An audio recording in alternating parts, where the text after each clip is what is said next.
Live commenced. Begin pouring tea. Prepare for the sound of tea being poured. Oh, there it is. It's filling up, guys. Get your tea on. Come on into this cup, tea. All right, there we go. Like a champion, I'm sidestepping potential urine chats related to the tea. Set that down there. I'm going to move this over here, move this teapot a touch closer. I've got it a bit far for my tastes. There we go. Oh, isn't this nice? It's like, whoa, I just hit my microphone with my hand like a dum-dum. Does this feel homey maybe? Like kind of like, oh, this is lovely, lovely stuff. I'm hearing life as it happens with Adam during the tea time. This is the legitimate stuff. Maybe it does. Maybe it feels dumb to you, and that's okay as well. We're going to get through the dumb part together, and then we're going to get to the good stuff. The leadership chat that you came for. Let's see. What's been going on this week? This, frankly, as we say here around these parts, this has been a challenging week for us. I am heading down to Rhythmia to sit in ceremony with ayahuasca. I leave tomorrow. I'm going solo this time. Well, not entirely solo, but I'm going without Bay because we're currently on hiatus from working there. They're working out some stuff in their process, so they're not bringing part-time teachers like Bay and myself down. And so I'm going down for a trip with a client of mine.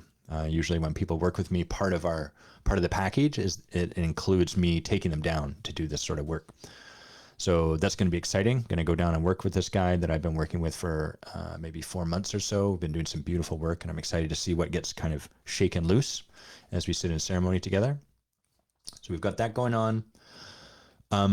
The challenge of this week is I can really feel the part of me that craves a bit of drama, a bit of excitement. And we've been in the least exciting part of our, annual cycle here in Victoria, which is to say winter is fairly dull. It's a lot of gray skies. There's not that much to do outside. And so most of us tend to stay inside. And so the days kind of end up being like, get up, maybe work out, start work, probably stay sitting at my desk, finish my day, probably stay sitting at my desk, maybe play some video games, get up and make dinner, watch a TV show, go to bed. And so there's a real sameness to it. And then on top of that sameness, we've done a lot of work to create some breakthroughs around how we be about money. And that's created even more sameness. It's very, very consistent these days.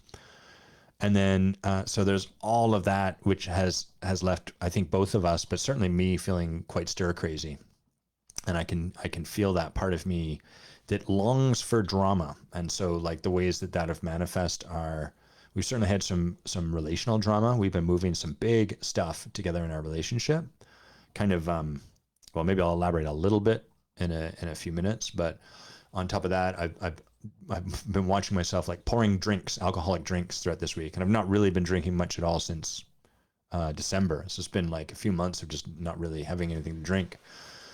And here I am drinking in the evening and then getting worse sleep and then feeling crappier in the morning and all of that stuff. And I notice when people are trying to convince themselves to sort of not consume a vice, not drink, not watch TV, not play video games, the narrative they try to sell themselves tends to be like, and I don't get anything from it, and it's not even that fun, and I didn't even really enjoy it.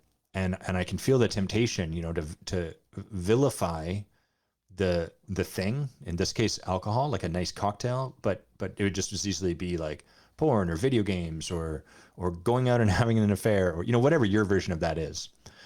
And I don't want to do that.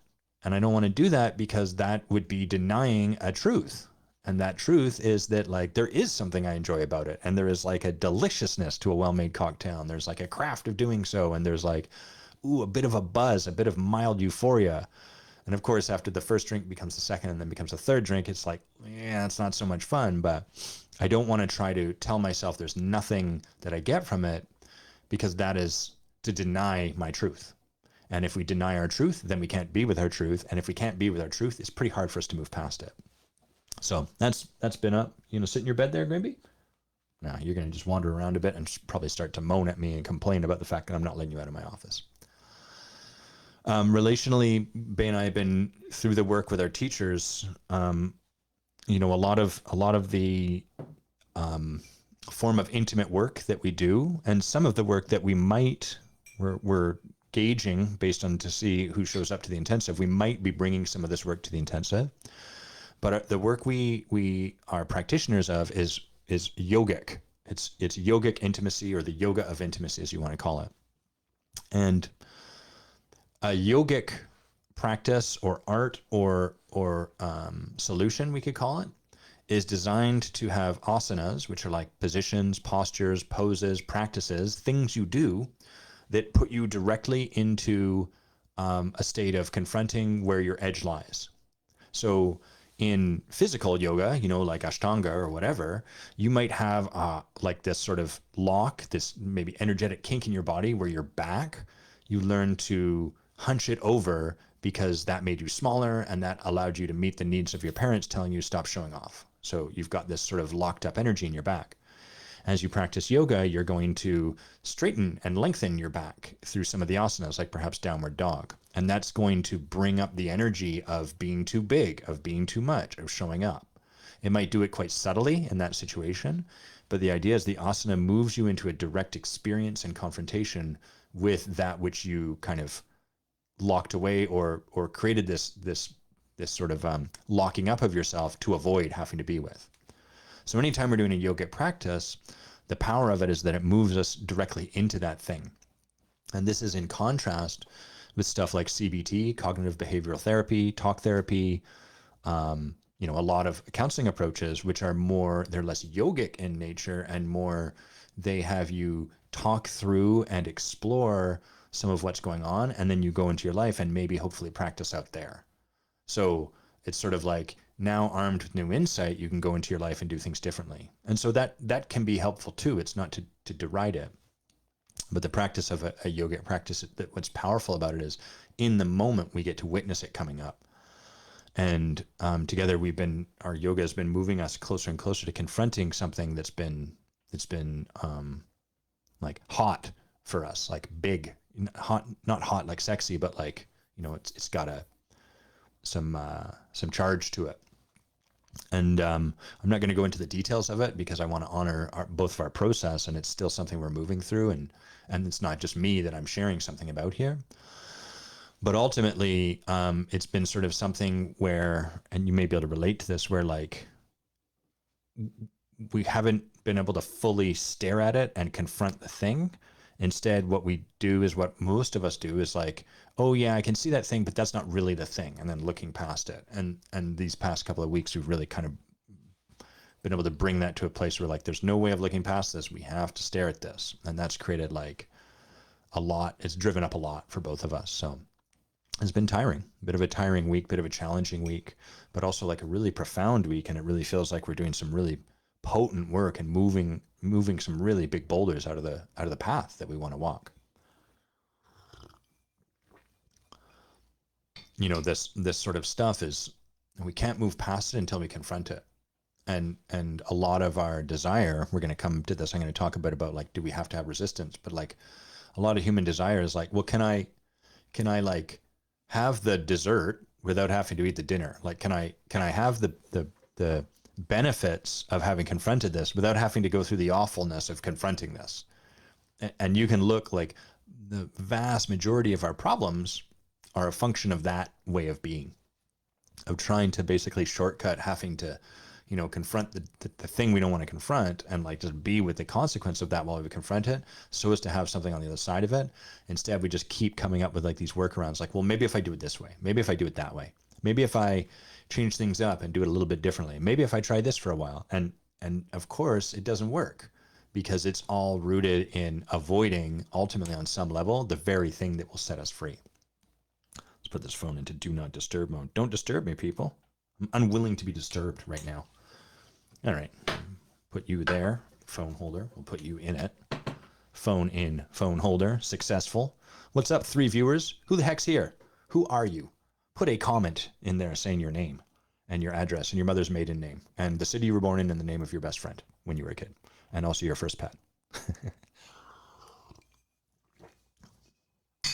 I learned this week that kind of that style of scamming where people like kind of get to know you, like, hey, what's your name? Where are you from? Blah, blah, blah, blah. And they sort of like, hey, Tommy, TGIF, good to see you. Tommy, goodness, it's Friday. That style of scam, you know, it starts with like a, oh, do I have the wrong number? Oh, you seem like a nice person based on the fact that you responded to my random text out of the blue. What's your name? And then like that style of scam is called pig butchering, where they basically fatten up the pig before they butcher him. So they're like fattening you up with, I guess, being nice before they butcher you. It's always so tedious. These days, when those people send me those texts, I have like a form response that I send that's usually like, one, yes, this is a wrong number. Two, no, you are not going to be able to scam me out of information. Three, I hope that you are not under duress. Four, goodbye. I'm just like, very clear. I'm clear what you're trying to do. I wish you the best. I hope you're not in dire circumstances. Don't talk to me anymore. And that's the only response they typically get. Now, of course, the better move is just to not respond at all, but I can't help myself. I'm connection. I like connecting with people, even if it's in that manner. Okay, so let's see. Talked about the challenging week we've had. Talked about what's going on next. Anything else I need to cover? Looking around here. I see some Magic the Gathering cards that I made. I see my dog sleeping in his bed. I see that he's just startled himself by farting. He does that. I at least have the decency to be like, yeah, I farted. I don't have to pretend that I'm startled by a Grimby. Okay. Thanks, Rocky. Thanks, Tibby, for your topic suggestions. We're going to cover those. Let's so the first one we'll come to, I'm going to talk about those, and I'll also talk about some things that have been just like present in my own practice of leadership and supporting others to step into leadership. So we've got a bunch of good stuff. A lot of it very leadership focused this week, a little bit coaching focused. So Rocky asks, number one, thanks in advance, Rocky, for these topics. He says, around the topic of possibility and the wall, as you put it, Adam, is there a when to address the wall? How could I close that gap once possibility is articulated and the wall is also distinguished? So I'm going to speak to what are we talking about when we say possibility? What are we talking about when we talk about a wall? And then I can answer Rocky's question. That's the order that we have to do this in. So you've probably heard me talk about possibility if you're not a first-time listener to this podcast. Possibility is everything that is currently impossible for you, ironically. So it's you have like this finite version of what in some mathematical circles they call your option set. Your option set is like, given that this is how you view the world, given that this is what the rules you have about what's appropriate and acceptable and not appropriate and unacceptable and all of that, given your perspective of how the world is, how things go in your city, how things go in your country, how things go if you're white or Chinese or Indian, given all of that, there is like some things that are available to you and other things that are not.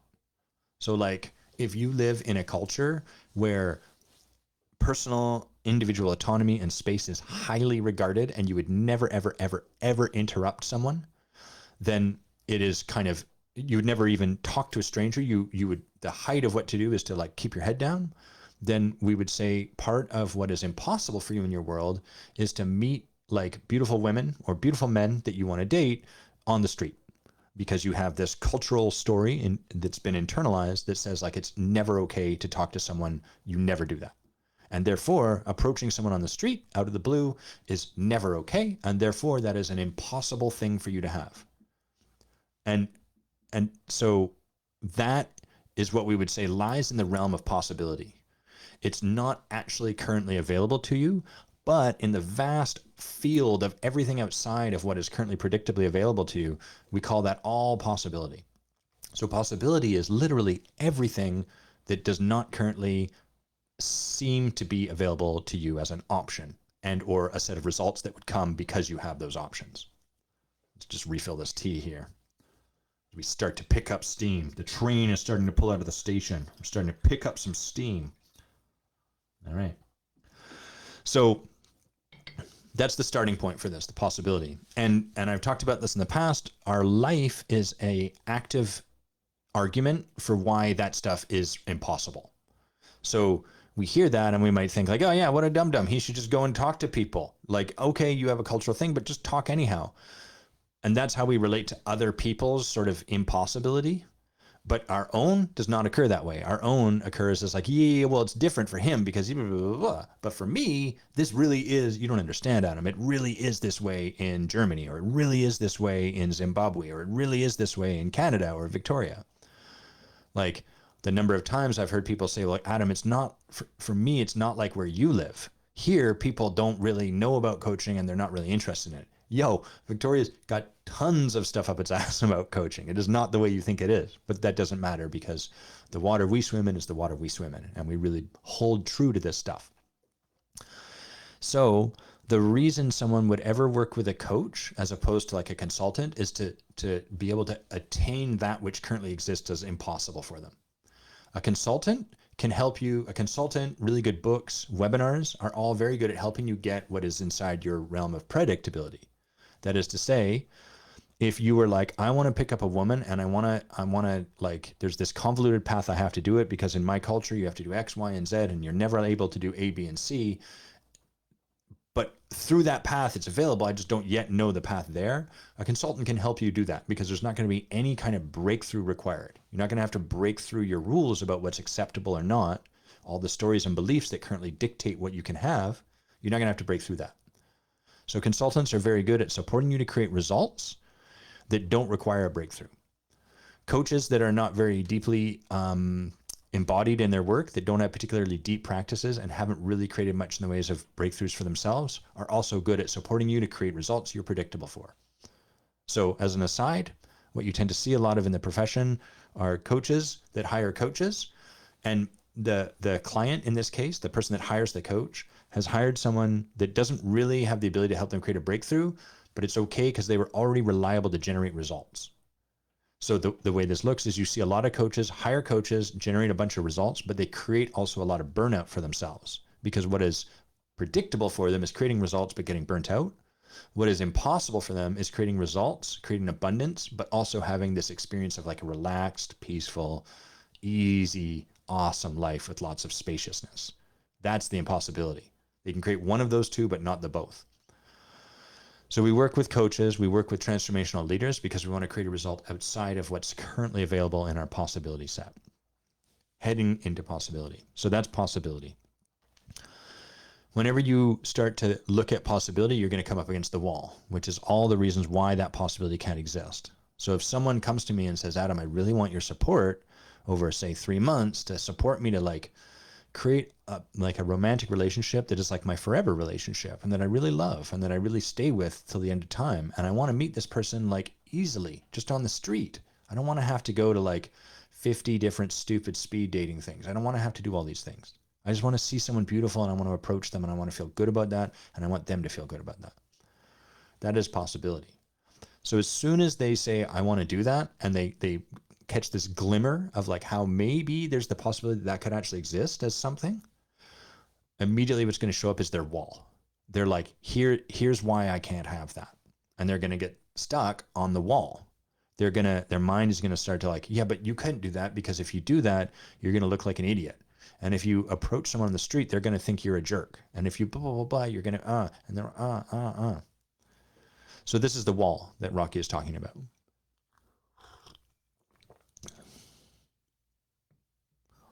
So Rocky's question is like, when do we actually address this? Because what most people do is there's like the possibility that they really want, and then there's the stuff in the way.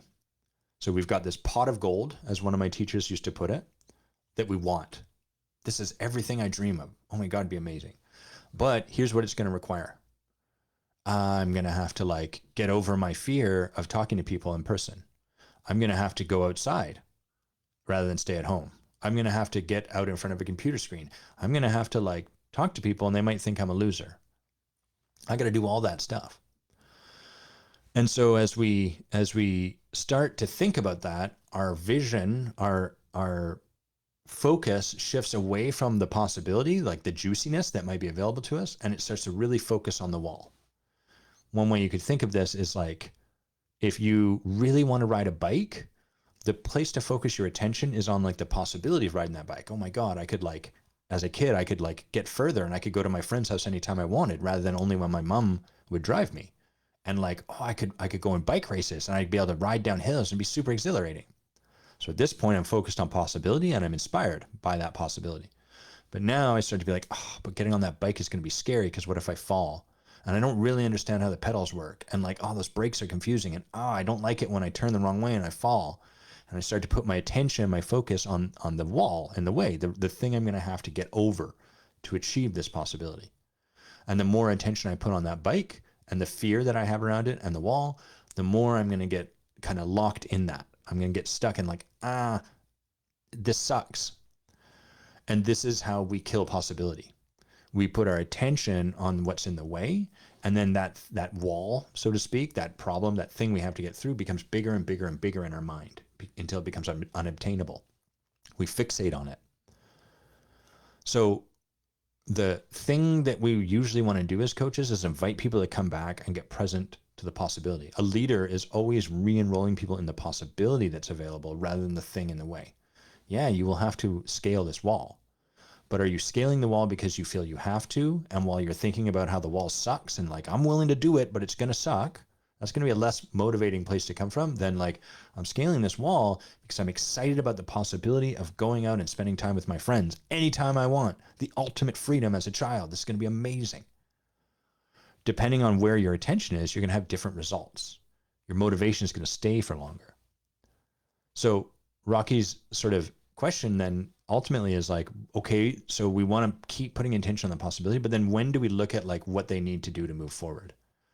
So this is the challenge. You're kind of walking a tightrope as you do this practice. You're getting present to what's possible, and then like, okay, given I'm clear on why I'm doing this, now what do I need? Now the how. So we get focused on the what, the what or the why, the what for, take this on, and then we bring ourselves to the how. And we address the how from that place, from a place of being super clear why we're doing it and what's available if we scale this and what might come to us if we take on this possibility and how cool that might be and all of that sort of stuff. And anytime you notice as coach or as leader or as person trying to take something on your own life, anytime you notice that you're losing that you're starting to have that wane, the work is to bring your attention first back to the possibility. So anytime the what for, the what, the vision starts to fade, we got to bring ourselves back to that, because that's the fuel that pulls us forward into the future. What most people do is they barely even think about the vision of what they want, or they pay it lip service. Yeah, I'd like be able to ride a bike and it'd be good. Okay, now let's get focused on how. And so they fixate on how to do it and all of the stuff that's going to be in the way, and their vision dies very, very quickly. It has almost no time at all. And then all they're left with to move themselves forward is willpower. And willpower has a very short half-life. It's a very inefficient fuel. It requires a lot of energy to move you forward a little bit, and it has a half-life. It becomes less effective the more you try to use it. So you can use willpower to kind of get out of bed for stuff like that. But if you're trying to create long-term lasting change through willpower, it almost certainly won't work. Because on some level, willpower is always about forcing yourself to do something that you don't want to on some level. Using possibility as fuel is about choosing to do something that you might feel uncomfortable doing because of the bigger purpose that you are present to. So there's like a real, like, I'm moving into something I really desire as opposed to I'm trying to force myself to do something I don't want. Very different ways of being. So what we do is we work with the how, of course, but we always make sure the what for why, the vision, is present. And anytime we notice that that has fallen away, then we shift our attention away from the how, and then we get represenced to the vision. And so Rocky's saying, how could I close that gap once possibilities are articulated and the wall is also distinguished? Well, that's the point where usually there's two things at play. So once I'm clear on my what for, my vision, why am I doing this? And I'm clear on what's in the way, well, then the next question is, great, how do I scale that wall? And you know, if we're playing in the realm of the metaphor, it's like, okay, I can see there's a pot of gold on the other side of this 20-foot wall that I got to climb. How do I do this? Well, I might have to start by practicing with walls. I might have to read a book on how to climb a wall. I might have to buy equipment on how to climb a wall. And this is metaphorically speaking, right? But you can apply this to whatever. Like, okay, I might have to like practice just making eye contact with people in the street before I go and approach them. I might have to be willing to say hello to someone after they make eye contact with me and then move on and let that just be a practice for now. And I might have to notice all the discomfort that comes up. Usually the how is pretty simple. If you, especially in the modern era, you can ask AI, you can ask Google, you can just search, how do you do this? And you're going to get a very articulate answer for how you do something. The how is almost never the thing in the way. What's in the way is our fear. And so how do I close the gap once my possibilities are articulated and the wall is also distinguished? We become willing to step past the threshold of our fear. And this is one of the things that coaches are really, really great, really can support you in doing, is holding your vision for you, reminding you of it when you've lost sight of it, and then ultimately just kind of almost having a hand on your back, inviting you to step forward as opposed to backwards. Because what fear does is it tries to create these subtle ways to have us step sideways or backwards, ideally backwards, but sideways if nothing else. So what you end up having when people are trying to create breakthroughs is a whole bunch of people strafing left and right, feeling like, yeah, I'm moving, I'm doing something, but they're not actually moving towards the thing that they want because their fear is having them substitute like movement or motion for momentum. So instead of actually moving towards the thing, stepping into your fear, it's just movement for the sake of movement. So that's how we do that, is we get clear on the what, we keep bringing that present to ourselves, we keep working with it, and we to get clear, like, what is the gap, what's the thing in the way, how do I move past it, and then we have to ultimately take action. Usually you got to take action way sooner than you want to. Most of the time we're kind of hoping what people are fantasizing about is if they learn enough about the how, the fear will go away. But that will never be the case. The way that fear goes away is by you having you yourself do the thing you're afraid of doing. And once you do that, the fear starts to dissipate. The other way this sounds is people sometimes say, I want to feel confident doing this thing. And what is embedded in that, the hidden desire / secret is like this desire that if I can talk about this enough with my coach, counselor, friend, parent, whatever, I will become confident, the fear will go away, and then I will be willing to do the thing that I'm currently afraid to do. And that's backwards. The way it works is do the thing you're afraid to do, and confidence will follow. Confidence is a lagging result. It comes as a result of rather than a prerequisite. Really, really good question there, Rocky. So we've talked about the art of possibility. We've talked about that which stands in our way. Rocky has another question here, which is, how can I release myself from wanting to make the leap and have a client move through a practice, move through a declaration fast before exploring what's before that? I feel the impatience in me at times where I feel like I'm going from like, let's get going. And I often feel there's a bit of a ground game I'm missing out that I would like to grow in. By ground game, I assume Rocky's meaning sort of like, in tennis, you have to play the baseline before you can start to do the fancy stuff at the net. In sports, we have to establish the foundation before we can start to do the jazz. In jazz, you have to learn the scales before you can start to improvise. So that's the ground game that Rocky is talking about.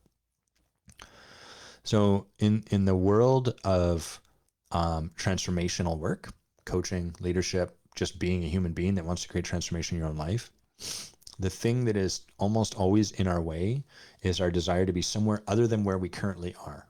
I'll have a sip of tea and then I'll explain that a bit more. So here are some ways that can occur. Like, this person in front of me is driving slower than I want to, and that's wrong, right? So there's a desire there, embedded in that is a desire. I want to go faster rather than the speed I'm going. And it's this desire to be somewhere other than where you are, this inability to be equanimous with where you are in this moment that causes suffering. This is the source of like kind of everything. This is the thing in the way for all of us. Another version might be like, I'm sad and I don't want to be sad. I want to be happy. I don't like this feeling. Or this person over here is angry and I want them to feel different. I want to change their mood. I want to cheer them up so that they feel in a good mood. So the first one, the sadness, I don't like that I'm sad. That's one way, right? I'm just sad and I shouldn't be sad. There's a different way I should be. Or a more subtle version of this is like, okay, I'm willing to be sad and I've spent an hour, but it's not going away. So underneath that is there's a subtle trick there, right? Where you're sort of quote unquote all right with being sad, provided it leaves in an hour, right? So on some level, you've convinced yourself that you're okay with however you show up, but not really, because it's wrong that it's still there after an hour of being okay with how it's showing up. And equanimity, the ability to be with something, is sort of like, hey, if what there is for me to be is sad, then I will be sad as long as it takes. What if the rest of my life is this sadness? Can I be with that? Can I surrender to that? And can I be empowered in that? Can I allow that to be the case? That's a place where the suffering goes away. Sure, sadness is not, Neck wants me to do something with it. Sadness is not the emotional state most of us would choose, but it's as important as rain or whatever else. And so you have an easier time moving through your life if you can be the way you are currently being. Like if you're not in resistance to the sadness that's there for you, then you can allow it and move through it faster until the next thing comes. Maybe anger, maybe happiness, maybe fear, maybe whatever. So, and then the last one I'll talk about was that one I said, like, oh, this person over here is angry and I want to cheer them up. Or another example of this would be like, oh, this cashier that's checking out my groceries is having a bad day, so I'm going to be cheerful with them to try to cheer them up. And what you're doing is you are trying to manipulate that person so that they have a change of state, because you don't have the ability to be with that person exactly as they are in exactly the state that they are in. So that one's especially subtle because it looks like you're trying to do a good deed over there, but actually what you're doing is you're changing the way the world around you is showing up, because then it'll be easier for you to be with it. I'm okay with people being angry provided they move through it and get to a different state. That is secret code. And what that secret code, when we decode it, says is, I'm not okay with people being angry. Or I'm okay with people being angry for 10 minutes, but if they haven't changed yet, what's their fucking problem? Right? You get the idea. Man, one viewer, we are crushing this pod. This live show is amazing. That means there's like, I don't know, 600,999,999,999 people that are missing out on this juicy, juicy goodness. It's crazy. Oh, 2 viewers, exponential growth on the transformational leader. Okay, anyhow. So we've got this inability that we humans have to like let someone be in their process. You're sad, you should be cheered up. You feel bad, you shouldn't feel bad because this is how you're showing up. Well, look on the brighter side. I feel sad, but I've been with the sadness, and why hasn't this changed? It's been 10 minutes. I've been practicing being with it. It should be different. All of these are subtle ways that we are not able to be with life as it is. So when I say you can't be somewhere, you can't leave somewhere until you've been there, what most people are doing is actively trying not to be where they are. So if we ground that back in one of these examples, it's like, I'm okay with sadness, but it's not going away. What you're trying to do is not be sad. And if you're unwilling to just sit in your sadness, you will not be able to leave it. Your resistance to something, it's like, imagine you're pushing something away. It has your hand stuck to it. So there's a degree to which the more you resist, the more you persist, because you're actually unwittingly keeping it close. You're not letting it fully move through you so it can move on. So now I can come to Rocky's question, I think, which is, how can I release myself from wanting my client to get somewhere else? And this is like the mind bend, like almost the scam, you could almost think of it, of coaching, which is like, at its heart, what coaches are doing is they are people that have spent an insane amount of money on their own development so that they can sit with you and let you be exactly the way you are, equanimously, without needing you to be any different. And the reason that's so insane, the reason that feels like a scam, is because it sounds so trite, so simplistic, so easy. Why would I pay this jerk $100,000 to do that? My wife can do that. My dog can do that with me. My cat can do that. I could do that with me. And what we don't realize is all of the millions and millions of subtle ways that we resist being where we are. And as you start to practice with it, you start to discover very quickly how little ability you have to be with life as it shows up. And you start to learn all of the sneaky, subtle ways that you push life, you try to nudge life to be different than it is. So what Rocky's describing is a really natural path along which I know Rocky's a coach and along which coaches and leaders must walk, which is witnessing the incredible desire to get someone to a different place. And the way this plays out is that you'll have consultants do this all the time, and consultants are paid to do this. So they have in some ways like a little easier job, but it's also why consultants don't cause transformation. You imagine you have a client who shows up and the thing in their way is that they can't slow down long enough to really understand the root of the problem. So it's like they have a scar or like an open wound on their hand, and they're like, open wound. And they have already run off to the bathroom to get a Band-Aid, to put the Band-Aid on, and then they get back to their life. And then next day they wake up, open wound. And this just keeps happening. And what's at issue is they have flesh-eating bacteria, but because they rush to put the Band-Aid on and to solve this problem before anyone can do anything, they're never going to discover that truth because they're so quickly solving the problem. So then they come to you, you're a new coach, new leader. They say, leader, I've got this problem and it's showing up here at work too. I've got this wound. Please fix it for me. And that energy they have, that need to put a Band-Aid on and have it fixed, they're now going to project onto you. So as leader, you're going to sit there and they're going to be like, hurry up and change it. It looks bad. It's blood. There's blood coming out. You need to do something. And you, because you probably haven't walked this path either, are going to have the exact same reaction. And you're going to feel their desire to have you change this immediately. And that desire is going to hook you because it's also going to hook into your desire to provide value.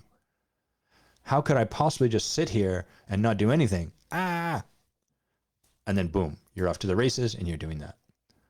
So to overcome this is why we work with coaches. This is why coaching can seem a little bit like a pyramid scheme, is I can't support you until I've been supported with it. Until I've brought my own version of that flesh wound and that urgency and that to a coach or to a leader, and had that person sort of just be like, what do you want to do? I want you to change it. But what do you want to do, Adam? I want to fix it. Okay. Does that typically work? No. Hurry up and change it for me. Until I've kind of been in that situation where someone can lovingly stand with me with absolute equanimity and have me kind of move through my tantrum, if you like, until I get to the point where I slow down and I drop in and I finally get to see what's going on. Until someone has helped me do that, I am not at all going to be able to help someone else do that. So the practice, Rocky, is like, one, you're already in this, but more powerfully would be to notice how your clients are a reflection of you. So where, you're saying, how do I release myself from wanting to make a leap for the client to like get them to go forward and escape the problem that they find themselves in? How do I move them through it quicker? Well, the most powerful thing you could do is look at those clients and ask, like, how is this a reflection of me? What is my version of what this client's doing? Where am I unwilling to slow down?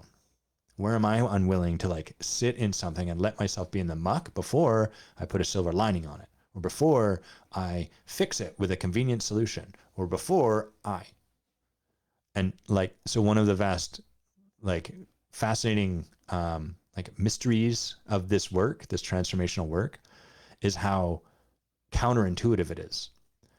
You've probably talked to, listened to, heard from leaders who tell you like, oh yeah, I don't really have a lot of problems in my life. They're mostly solved. Or like, I just don't let stuff stick around. I get it done really quickly. That's actually showcasing that leader's lack of transformational capacity when they say stuff like that. Another common one is like, oh yeah, I don't really get scared. That speaks to their lack of capacity to be with fear, because they don't get scared. They've learned to like keep it out of life, as opposed to learn how to be with their fear. They've learned to like not have any frazzle, to keep frazzle out of their life, as opposed to learning how to be with the experience of being frazzled. And so it's kind of funny because transformation, like leaders that are really deeply transformational, they're quite oxymoronic. They're almost the exact opposite of what we'd often expect to see. And I'll finish this part with a quote Bay shares with me often, well, sometimes with me at least, from the Dalai Lama, where someone put up their hand and they said like, hey, how do I deal with my anger? Like, you don't seem to have much anger at all in your space. What do you deal with that? And the Dalai Lama kind of smiled and looked away and laughed knowingly. And he said, I'm very well acquainted with anger. I'm very, very well acquainted with anger. And so that's what we're looking for in leaders, is not people that deny the existence of something in themselves and in the world, but rather people that can be with it really, really profoundly and with a great deal of equanimity. Great answer, Adam. Crushing it. Doubled your viewers through that talk. Man, if we really clench our eyes and our buttocks, I think we can get to 4 viewers instead of 2. Alrighty. Let's talk about, is resistance necessary? Is it necessary that I have resistance? Tibby brings this question. He says, is resistance always an inevitable part of any transformation or breakthrough? Is it ever possible to create huge shifts and results while walking the path of no/least resistance and really just doing what feels good and having fun? So, and then he says, the context I seem to be in is that commitment/declaration/creating what seems impossible always comes with resistance, hard work, consistency, showing up no matter what, etc. So this is an important question that Tibby asks, and I'm really grateful for you asking it, Tibby. Thank you. It's a challenging one for people to come to terms with, and it's a bit shifty. So the TLDR, the super simple answer is totally, you can create a breakthrough without any resistance. The follow-up to that is you almost certainly will not do so. I almost guarantee that you will not do that, but it is in theory possible. There's nothing that says you have to be resistant. So now that we've given you the TLDR, you can stop listening to the podcast. But if you want to know a little bit deeper, I'm going to explain. I'm going to go a little bit further. So first, we have to understand that a breakthrough happens when you move from what you currently know, along with all of your rules about the way the world is, you know, your predictable life, as opposed to what is currently impossible. You move from the rules about the way the world are and the safety of the familiar to the unknown. Doing so means you are going to pass the threshold of what your worldview and your rules about what's appropriate and inappropriate currently allow for. So I might want to create connection as like a deeper way of being that I have access to. Well, yeah, I'll use this example. So when I first got into this work, who I was someone who was connection, but had learned long ago that people find me awkward, I'm hard to be around, I'm uncomfortable to be around. People don't really want to spend time with me. This was my story. And then of course, like every story, I'd created that as a reality. And I did this exercise and I got a lot of powerful coaching that really changed my perspective of myself. And what I learned was like how people relate to me, how people experience me as a man who is connection. I come into the room and I draw that room together. You sit next to me on like a train ride and we're gonna create deeper connections, just part of who I am. And then I get tired and then I stop being that. That's all right too. But part of the energy I bring into the room is connection. And so now I had this awareness, but I still wasn't really living in alignment with it. I was living in alignment with my old belief about myself, which was I'm awkward, I'm uncomfortable. And I should add a bit of nuance, which is that whilst I was awkward and uncomfortable, I also knew how to do the other kind of pole of this, which was on the one hand, I'd isolate and go inwards and just keep to myself and maybe like the few friends I let in. On the other hand, I would be super charming and glib and do all the doing of connection without any of the being. So you'd be connecting with this charming robot, which is the name of one of my survival mechanisms.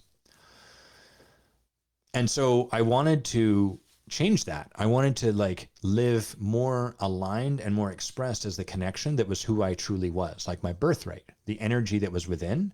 I wanted to shed some of that armor that I put on. That armor, like I am this way, had a whole bunch of rules that sort of propped it up. So it'd be like, I'm awkward and it's weird talking to people. And further, I don't like it when people talk to me and it's inappropriate.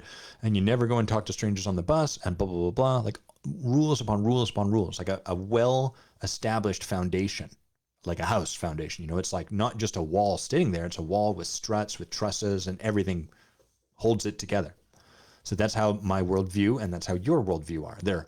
It's held together. Each belief supports the next belief, supports the next belief. So it doesn't occur like just this one thing. And I was like, all right, I want to change this. So now what I have to do is I have to start to live in alignment with this new belief I'm crafting as opposed to the old one. I have to go and be like, rather than operate from this reality, this truth I've created for myself that it's uncomfortable and annoying to talk to someone on the bus, I had to practice something different. And I want to be clear, the way to connection is not talk to people on the bus. That's just one of the places where I saw this opportunity available. You could use it however you want it. It could be wherever you want. And so the shift for me meant that I had chosen, here I'm at the bus stop. There's that guy I kind of know from class, and I kind of spent some time working in our free legal clinic alongside him. I know his name. We could chat, but it's been a little bit. He probably doesn't remember my name. I'm awkward and uncomfortable. He's already talking to someone that's going to be weird. I sat there and I resisted just being the connection I was. I didn't have to, but I was scared. And from my fear, I resisted stepping forward. And so the way this story goes, you probably heard me tell this a number of times. Eventually, I look at my phone, I become super fascinated and whatever. And eventually I'm like, fuck this, come on. And I'd made a commitment to my coach, so I had that in the back of my mind. And basically what was happening was I was looking over the edge of the diving board and I was scared to take the jump. And eventually I just said, screw it, I'm going to jump. And I jumped. And the way that jump looked in this moment was I walked towards him on the bus and I sat down. I'm like, yo, I'm Adam. I think we worked together in legal clinic, Ben, right? And then we started talking and then it was like easy from there. So TV's question is like, do we have to have that resistance? No, I didn't have to resist my fear. I could have just been like, yeah, but we typically don't. So that's the first part. The second part is we can have a choice in how long we empower our resistance.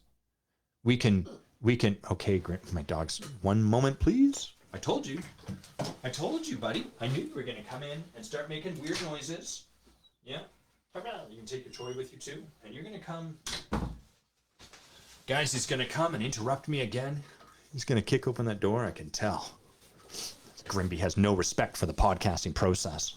Farting on mic and stuff. So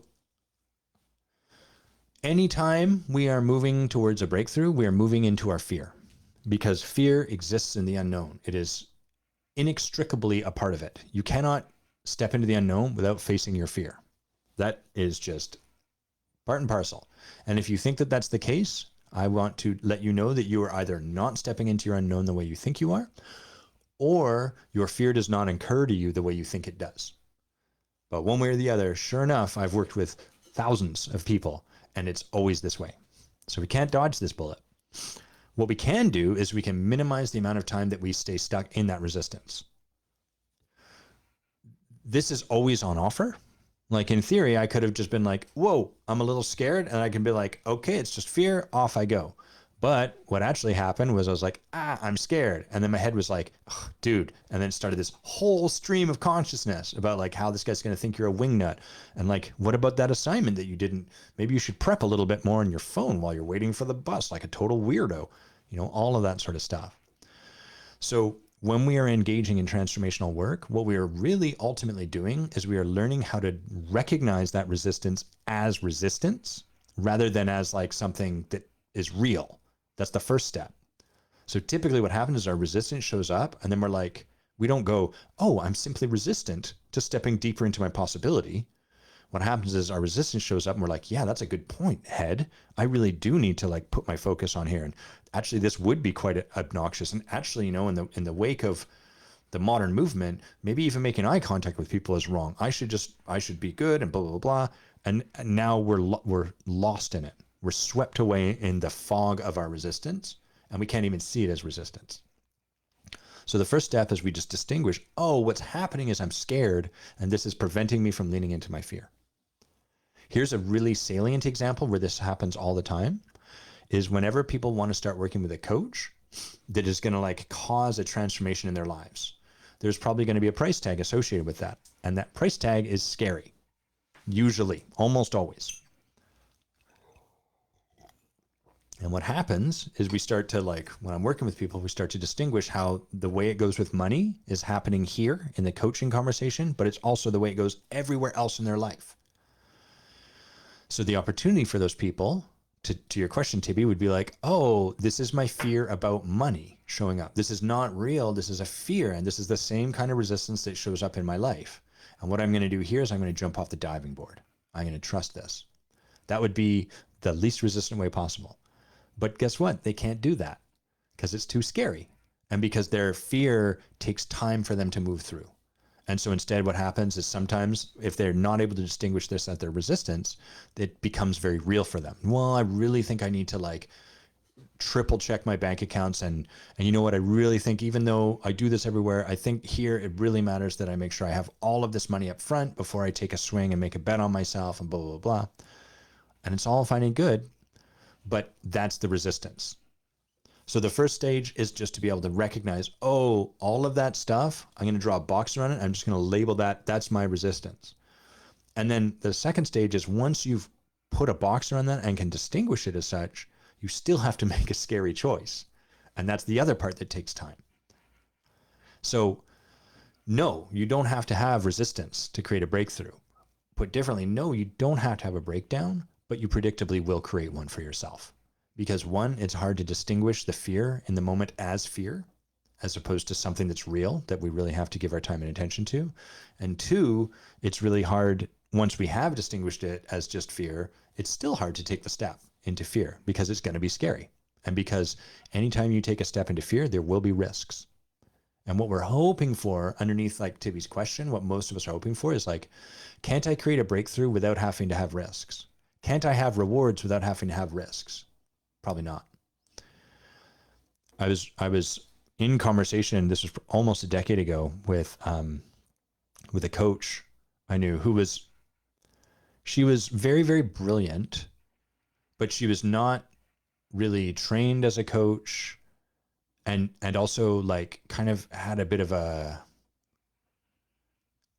her husband made a lot of money and she didn't really have to do much. So she didn't have a lot of the concerns a lot of people had. She hadn't walked through the fire. And we were in a conversation about this and she was like, yeah, I don't really think you have to have a breakdown in order to create a breakthrough. And what that spoke to me is this woman hasn't created a breakthrough for herself. There's not really been a breakthrough. There's been a shift from one side of the box to the other side of the box. Because those of you that have walked through this path, you know, damn, man, that breakdown sucks. But on the other side of it, everything is different. And we can't build a mansion without knocking down the walls of the condo. We have to do it first. So it doesn't have to be resistance prone or laden. It doesn't have to be a lot of suffering, but we'll predictably create it that way because that's what we do as humans. And the people that get better and better and better, that stay in this work for longer and longer, become better and better at distinguishing their resistance as resistance when it shows up, and then stepping into their fear in the face of their fear sooner. And what that does is it shortens the window in which we're stuck in our resistance. And that shortens our suffering because it means we're no longer resisting ourselves, our truth. We're just engaging with it. We're expressing it. We're leaning into it. Really, really good question, Tibby. Thank you for bringing that. All right. Tibby wants me to share as a last question. Can I share my key lessons and tips/suggestions on creating a podcast? You know, I don't know if I'm the person to do this. So here's how I experience my podcast. First of all, I do all of this from a love for the conversation and a genuine desire to create and support more mastery in the work of coaching and leadership. Because I find that if I don't do this, I get really angry and disappointed and despondent with like what's happening in the world. I currently have 2 viewers as I'm recording this, and we have maybe 1,000 downloads of the podcast a month, which is not bad, you know, but it's far from like wildly successful. And most people that listen have only heard about it from word of mouth or something. Like no one discovers this podcast by random on iTunes or something like that, podcast or whatever it's called these days, Stitcher. So, but for me, that's always how I've done everything in my life, is like, how do I see I could serve the world? Sorry, I got to take a step back. That is not how I've done everything in my life. Up until transformation touched my heart and my spirit, that is not at all how I did stuff. But since then, I put my focus on like, what could I do that might serve? And so that is the suggestion I have, is like, take this on if you really want to do it. In the early days, people started podcasts because they thought it would bring them fame. They thought it would bring them clients and stuff like that. And I don't think I've ever gotten clients or any kind of fame. If anything, the arc has gone down. There's less people that watch this show than there was when we began. Maybe for podcast listeners, we've got some more, I think, because people are more willing to have an hour conversation in their ears than they are like to sit in front of a screen and watch for an hour. I really get that. I'm the same way. But it's really important if you want to create a podcast that you that you are clear that this matters to you and you want to make this happen and that there's some value here. Like you are going to intrinsically benefit from doing the podcast yourself rather than expecting some kind of feedback, because it is lonely. It is lonely work doing a podcast. I get a feedback. I get like a comment. Someone will write in maybe once every 6 months. So it's few and far between. So that's just the context of it, right? We live in a world that is saturated with information. We live in a world where discoverability, meaning someone finding, like the person you want to connect with, finding their way to your stuff, is really tough. And we live in a world that is saturated with capitalistic endeavors. And this isn't to denigrate capitalism, but it means you're less likely to find your way to content like this that I think really can make a difference. And you're more likely to find your way to content that sells, because underpinning our system is capitalism. So the stuff that will sell more is the stuff that will sell more. And this podcast doesn't have ads on it. It doesn't do much of anything. And so consequently, I have to, that's the starting point for this for me. I have to like accept that, or I have to say, okay, I'm going to figure out how to sell this more. I'm not really interested. I don't have the energy or the time for that. So then I have to like be empowered around this choice. So those are some of the big lessons. And then I will say like the big thing I find with running a podcast is similar to like creating my book. And oftentimes people that want to sell me something, usually like marketing, will ask like, hey, I loved your book. They've never read my book. I loved your book, or I love that you have a book. They barely know that I have a book. Has it worked out for you and gotten you clients the way you want? And that's never been the reason that I wrote a book, nor is it the reason that I ran a podcast. But what I notice is that having a podcast or having my book is some way that people can get into relationship with me, and it's some way that I can serve them outside of my time, outside of a one-off conversation with them. So after I talk to someone, I can send them my book, and that might support them, and it might help them get a little bit more of a taste of the elixir of transformation and ontology. And that is a win for me. That is the only thing I'm seeking to do on this planet. If I talk to someone, or if someone meets me and they're like, hey, how do I learn more about this? I can put them into the podcast. I can have them start to listen to this stuff. And as they do so, a couple things are going to happen. It's going to start to change the conversation happening in their head. That's a big win. If we can start to have people thinking a little more ontologically, as opposed to just the surface level of doing, they're going to start to shift the way they show up in their life. It's going to change the way they look at the world and at themselves. And it's going to have them start to like better understand the way that this perspective and how this can shift things. And finally, it's going to create a bit of a contrast between the world they're experiencing and the world we're talking about here. And all of those things bring them closer to the point where they say, I think I might want to work with a coach. And I would love for that to be me, but it's okay if it's not. Sometimes it's just not going to be me. It's going to be a different coach. But either way, what's happened is now they are going to engage with their lives transformationally, and they're going to start to create breakthroughs. And if they do that, they're going to just naturally cause that a little bit more in other people. And from there, things start to grow. So I hold this stuff, like I imagine, with like a really, really, really, really, really long tail. Thanks, Sharafat. Sharafat's saying she loves this shirt. That's my company logo there. It's Adam Quiney merch, Adam Quiney rugby shirt. Nice to see you, by the way. So does this work the way I want it to? Sure. In that, like, it's something I love doing. I enjoy recording episodes and talking about leadership. Bass talking really loudly in the background there.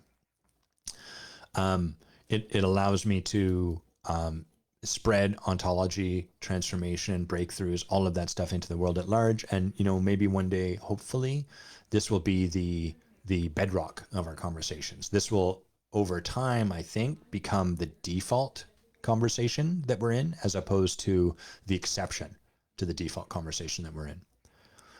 I will share, like, man, I would love to have a larger audience. I would love to be able to have more impact. And I am met with the fact that a lot of those viral channels aren't available anymore. You know, if I was like the first ever Facebooker to be on live, then maybe that would have been more easily available. And further, I'm not really willing to do what it takes to create that now. You know, I'm not willing to, I want to talk about this stuff long form over the course of an hour and a half. I don't want to do, you know, 10-minute hooks. I don't want to spend $50,000 a year on advertising trying to pull people in for conversations that ultimately aren't that inspiring. I don't want to do episodes that are always me interviewing people, because then I can't share this stuff in quite the same way and it wouldn't be as powerful. And so, you know, that's something I come to peace with. And then I get taken out by it. Why don't I have a bigger audience? Then I come back to peace with it, and so on and so forth. Okay, those are my key lessons, tips, and suggestions. Oh, the last thing I would suggest is, like, if you really want to do something like this, do it. Just start recording and start putting it up there. And that's like the way Bay and I began. The earliest days of podcasting was just Bay and I having a conversation together with a microphone on for an hour once a week. And hey, Rebecca, it's nice to see you. And so in that time, we didn't know what we were doing. We didn't have a fancy look. It was just like a picture of us. And like, in some ways, it was almost just like a transcript of our blog posts, really. But we put them up there, and some people found them, and some people really loved them. And so that's the best way to do this, is get started doing something. Yes, hello, Grimby. Let's get the Grimby door closer here. I've got a little cane that closes this door when he does this. Cha-cha-cha-cha. And now you're in here, Grimby. You can't leave. This is on you. You made your bed. You must sleep in it. Okay.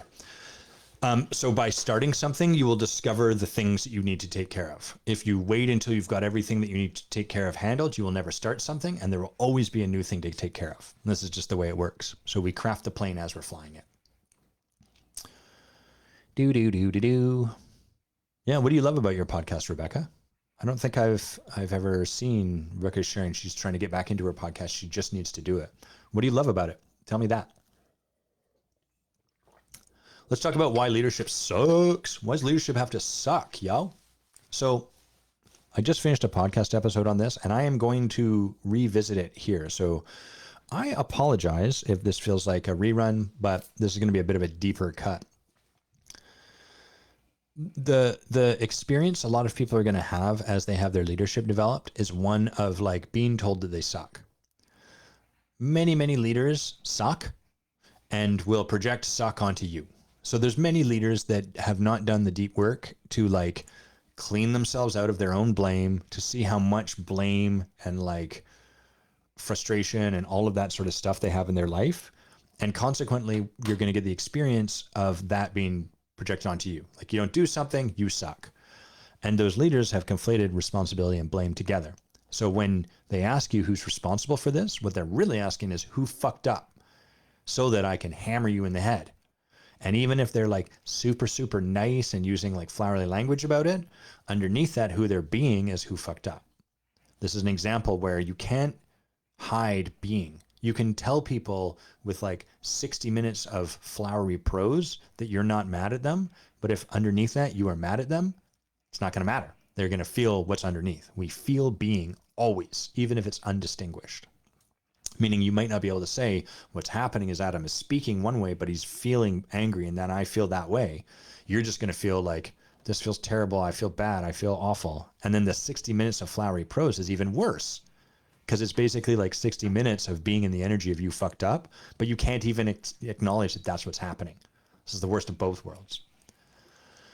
So from that lens, you're going to end up working for a lot of leaders that are just going to leave you feeling like you suck. We're not talking about those people.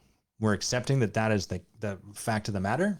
And now let's talk about leadership where the leader has done their work. The leader is not putting on you that you fucked up. The leader has moved past that point in their own work. So they're able to hold the responsibility separate from blame. What's going to happen when you work with these people is that you are going to be invited to take responsibility more and more and more in your life and in the group in which you are leading, so that you can become more powerful as a leader. The more you can be responsible for, the more power you have to cause change, to make things go the way you wish them to go. If I'm like, there's my staff show up late and there's nothing about that is on me, then there's nothing about that I can do anything about. I am powerless. I am not very useful as a leader. Whereas if I'm like, my staff show up late and what I can see is that all I really do is sort of make a half-hearted joke and reference Vince Lombardi and like hope that referencing Get a Grip, the book, will make a difference, but I don't really stand for them to show up on time and I don't really hold any consequences. And I can see that might create a clearing in which it's okay to be late. Now I have some stuff I can take on. Now I have some power in the situation. So by power, I want to make a quick sidebar. I don't mean force. I mean the ability to affect change. That's what I mean by power. So anytime you're having your leadership develop transformationally, what's happening is you're being called forward to take more responsibility than you currently have the capacity to do so. And as you do that, you are going to come up against your own conflating of responsibility and blame. So whilst the leader might say, what can you see to be responsible for? You are going to hear it through your lens. And your lens is, responsibility means I fucked up. How did I fuck up? And then two things will happen. One, you'll be like, this sucks, and you'll quit because you don't like feeling like you fucked up. Two is, and we see this a lot, you kind of go through this process of like, all right, this sucks, but I know that like this is good for my leadership. And so you are kind of like, the way of being you're bringing is, I'm willing to look at how I fucked up and I'm willing to feel this way because I know that it'll be better for me in the long run. And both of those paths stop you from creating the breakthrough. And so the breakthrough comes when you, through confronting this stuff, get to the point where you're like, I'm not willing to feel like I fucked up anymore. And you bring that forward and you get to be in relationship with a leader who really gets what's going on, really does anything they have to do to clean up on their side, but then helps you see that the I fucked up feeling you're creating is of your own creation. And that is a really powerful moment. Sometimes the thing you do with that is then you go, I even fucked up at being like responsible. And so you like wrap it back in itself. But the breakthrough moment happens when you realize, oh my goodness, my frustration, my anger, my annoyance with my leader, all of this story that they're making me feel like I fucked up, I can now see there's nothing they could do that would change the way I'm feeling, because the way I'm feeling is a function of how I'm holding things. And if I am willing to let go of that and change the way I'm holding things, what becomes available is like access to responsibility free of blame. So again, kind of like Tibby's question about like, is resistance necessary? Leadership doesn't have to feel like you suck, but it probably will, because every single one of us reaches adulthood with responsibility and blame conflated. And the only way to pull these two apart is to come into confrontation with the impact of your conflation. Let me see if I can say that a little more succinctly and clearly. It was hella murky. The only way to pull these two things apart is to encounter them stuck together. You can't heal a wound unless you're willing to feel its pain. That's just the nature of it, you know. So why does leadership suck? For that reason. Why aren't people better at being leaders? That's our follow-up question here.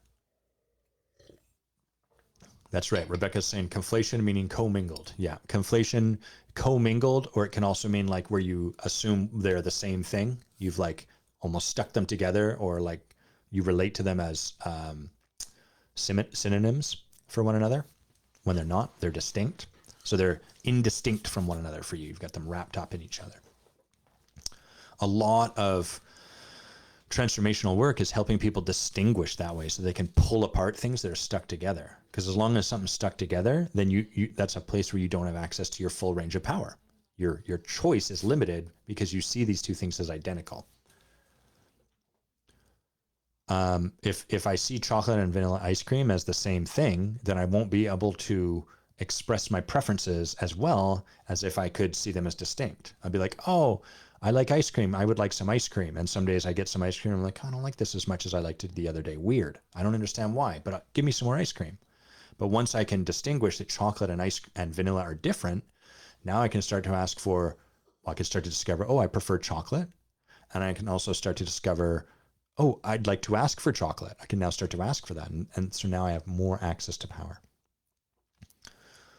Okay, why aren't more people better at leaders?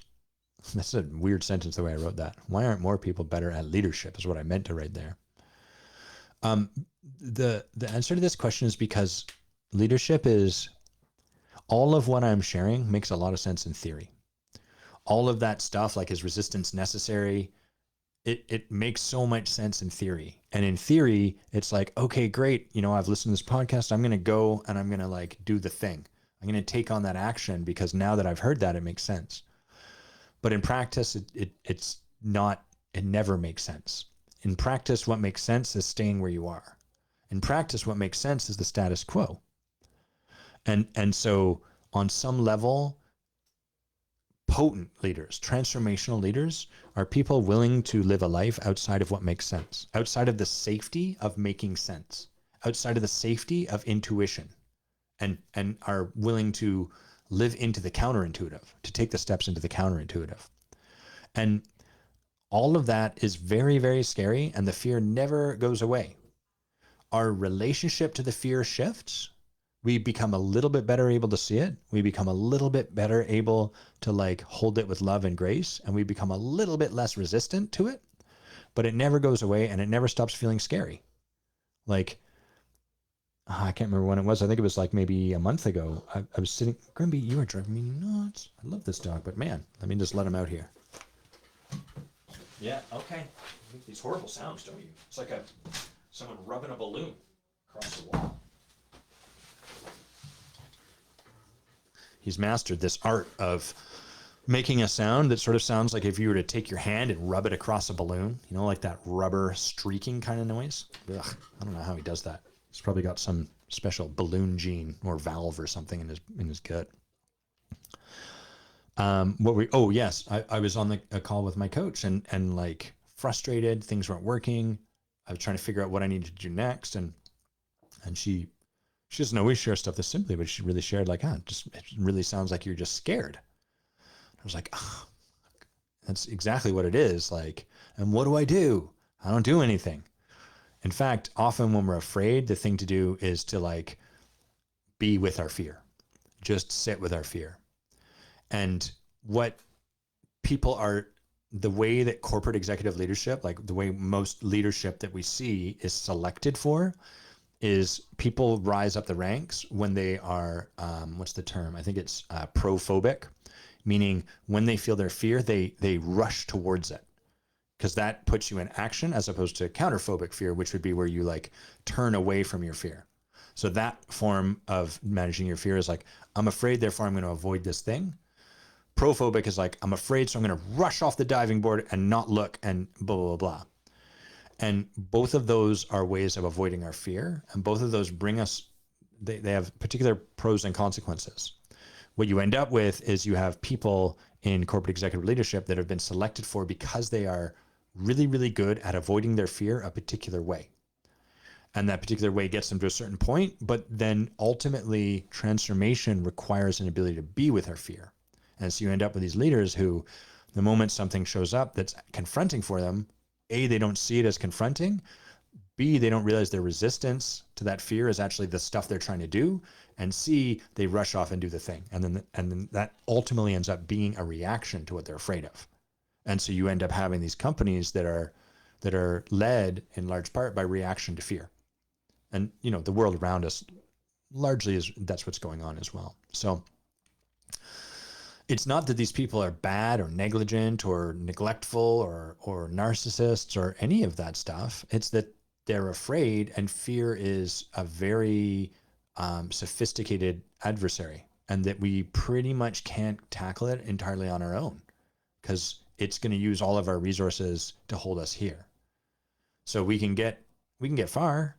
There's a limit to the, it's like an arc. It's trying to outrun gravity. We can only go so far. It doesn't really work. So what do we do with people that are not the leaders that we want them to be? We hold them with compassion. We recognize that they're probably afraid. And if we can start to hold them with that compassion, then we can start to hold ourselves with that compassion. That allows things to really start to shift. Okay. Oh, 4 viewers. Exponential growth. We have exponentially grown the viewership of this podcast. We started with 1. we came up to 2 and then to 4. And I think even initially, no, because 2 to the 0 would be 1, I believe. Yes, that's correct. For some reason, they've decided that in math because it doesn't make sense any other way. Okay, I think that's everything we're going to talk about. I'm going to talk briefly about the old intensive. It's happening May 29th through 31st. So that's just about 2 months away. It's going to be here in Victoria, British Columbia. Our weather right now is not inspiring, but when we run the intensive, it's going to be amazing. Gorgeous blue skies, beautiful ocean smell around you, good island living, cool things to do. For those of you that do come to the intensive, we're also going to be doing some activities, some cool stuff, just hanging out with everyone that'll be there the weekend before. So that's the weekend of, I think, the 25th and the 26th. We're going to be doing some stuff, maybe like a pub crawl, maybe a bike ride, who knows, some games, some awesome stuff that we'll be doing together. So we'll all be hanging out. So it'll be a fun way to come. It's kind of like going to the bachelor party before the wedding happens. You get to get to know everyone, and then we'll do the work. It's going to be really awesome. Ultimately, the intensive is the opportunity to step past this stuff as theory and into it as practice. And the first place you're going to notice the practice showing up is in buying the ticket. You're probably going to have some resistance to it. I don't know. Will it be good? What if it's a waste of money? Blah, blah, blah. And all of that stuff in everything that shows up, you can see everything we talked about today. Like, well, why do I have to have resistance? You don't. You can just buy the ticket. I mean, you might just be someone that's like, this isn't for me and I'm not interested. But if it is something you're interested in and you are kind of wondering like, yeah, sure, theory, practice, whatever, I would really invite you to notice the way of being that shows up when you consider taking that step off the diving board and making that commitment to come and do this work with us, to be in practice of it, and just notice how that goes, because it's very, very informative. And it's an opportunity to kind of get the gift of this work before you get the gift of this work. The work is always available for you. You just have to notice it and watch. So it's going to be amazing. It'll change your life. Guarantee that it'll cause some transformation for you, and that you'll go home with like access to new ways of being rather than just some information that you can try to put into practice. It's going to be dope. I'm excited about it. You should be too. I hope you all have an amazing weekend. Thanks, Tommy, Rebecca, Sharafat. Thank you, Rocky. Thank you, Tibby, for your questions. Everyone, please share those. Anytime you've got something, you can send me an email. You can drop me a line on Facebook. It's always super helpful when we get suggestions. I really appreciate it. Have a great weekend. See y'all later.